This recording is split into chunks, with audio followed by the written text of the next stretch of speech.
Lamont was in his cell, his eyes closed, trying to drift off to sleep. But instead of restful slumber, he found himself in the midst of a nightmare. In his dream, he was surrounded by rats, hundreds of them, crawling all over him, their sharp teeth gnawing at his flesh. Their eyes glowed red in the darkness, and their high-pitched squeaking filled the air. Lamont tried to scream, but the rats crawled into his mouth, suffocating him with their writhing bodies. He struggled to break free, but the rats only grew more aggressive, tearing at his clothes and clawing at his skin. The stench of their fur and urine was overwhelming, making him gag. Lamont felt himself growing weaker and weaker as the rats continued to feast on him, until finally he collapsed into darkness. When he woke up, he was drenched in sweat, his heart pounding in his chest. The nightmare felt so real that he could still feel the rats crawling on him, their sharp teeth biting into his flesh. The image was burned into his mind, and he couldn't shake the feeling of terror that had taken hold of him. Lamont realized he had never been so scared in his life, and he prayed that he would never have to face those demonic creatures again. The bullpen was packed to the brim with inmates, and Lamont was feeling claustrophobic. The narrow space was filled with the smell of sweat and desperation, and Lamont was trying his best to avoid contact with anyone. But suddenly, one of the inmates burst into song, his voice grating and off-key. The others joined in, and before long, the bullpen was filled with the sound of a dozen different voices all trying to sing each other. Lamont groaned inwardly, feeling a headache starting to form from the cacophony. He tried to tune out the noise by covering his ears, but it was no use. The singing continued, louder and more obnoxious than ever. Some of the inmates were laughing, others were shouting, but the noise was so overwhelming that Lamont could barely hear himself think. Hours passed, or maybe it was just minutes. Time seemed to stretch out endlessly as the inmates continued to sing. Lamont was getting desperate, feeling like he was going to snap. But then, finally, a guard arrived. He banged his baton on the bars, and the inmates slowly quieted down. The silence that followed was almost deafening after the previous chaos. Lamont let out a deep breath, feeling relieved that the singing was over. But the bullpen was still packed with inmates, and Lamont knew it was only a matter of time before something else happened to disrupt the tenuous peace. The scent of trouble was as potent as the fetid air hanging heavily in the bullpen. Veiled threats hung between the inmates like a powder keg, waiting to ignite. A dangerous undercurrent threatening to sweep them all into its ferocious tide. And ignite it did, in the form of a small dispute over a smuggled pack of cigarettes, turning the bullpen into a cauldron of chaos. One of the inmates, a spindly character known only as Spooky, claimed ownership of the coveted pack. A burly bearded brute named Gus had other ideas.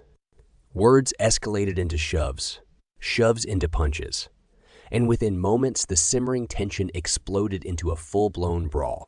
The bullpen, with its confined space and seething pent-up anger, was the perfect storm for such a calamity.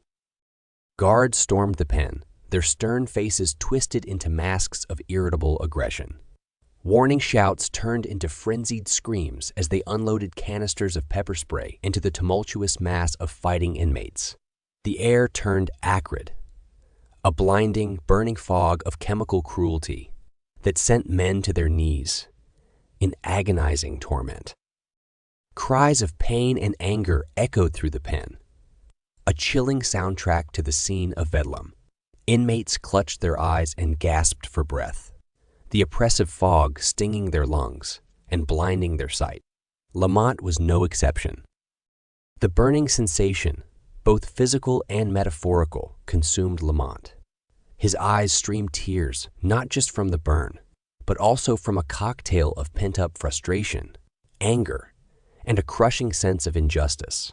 As he huddled against the cold concrete wall, writhing in pain, he couldn't shake off the vicious irony. They were pepper, sprayed like wild, unruly beasts, Yet their only real crime was to seek a scrap of dignity in an environment that strived to strip them of it. The chaos gradually subsided, replaced by a painful stillness. The whimpering of the inmates, the coughing fits that punctured the quiet, the hushed apologies and muttered curses, they were the remnants of a storm that had swept through their lives, leaving them even more broken. As Lamont wiped the last remnants of the brutal spray from his eyes, a bitter realization stung him more than any chemical ever could. His fight was not just against the flawed system or the harsh reality of his circumstance. His real fight was against the despair that threatened to consume him, against the chaos that was always ready to unleash itself, turning men into monsters.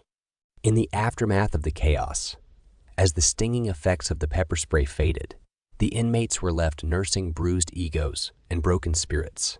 Yet in the midst of this, Lamont found himself huddled against the cold steel bars of the pen, his soul smoldering with a steadfast resilience. His face wore the physical marks of the ordeal, but his spirit, though battered, remained unbroken. Evening fell over the jail, a murky darkness seeping into the cell, plunging the men into a bleak, shadowy existence.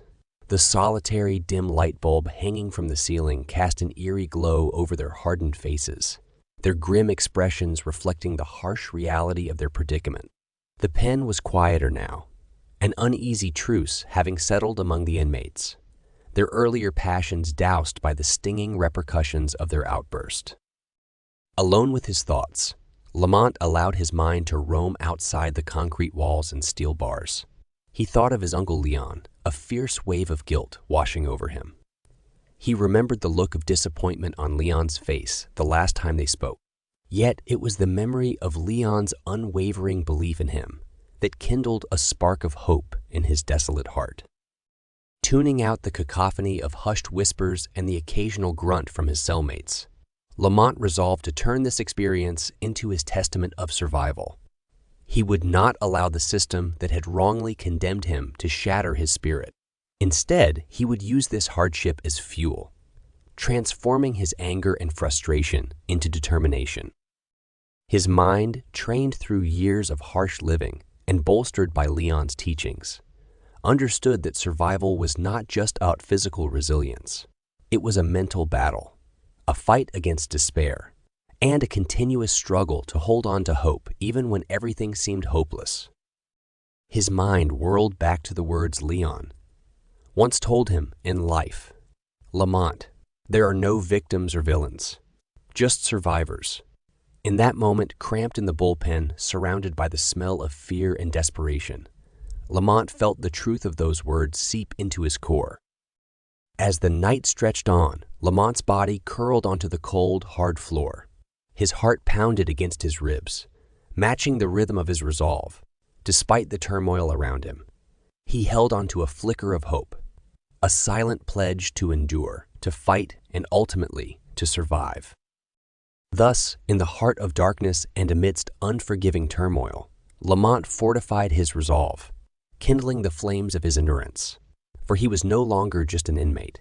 He was a survivor, his spirit unbowed and unbroken, standing strong against the relentless tide of adversity.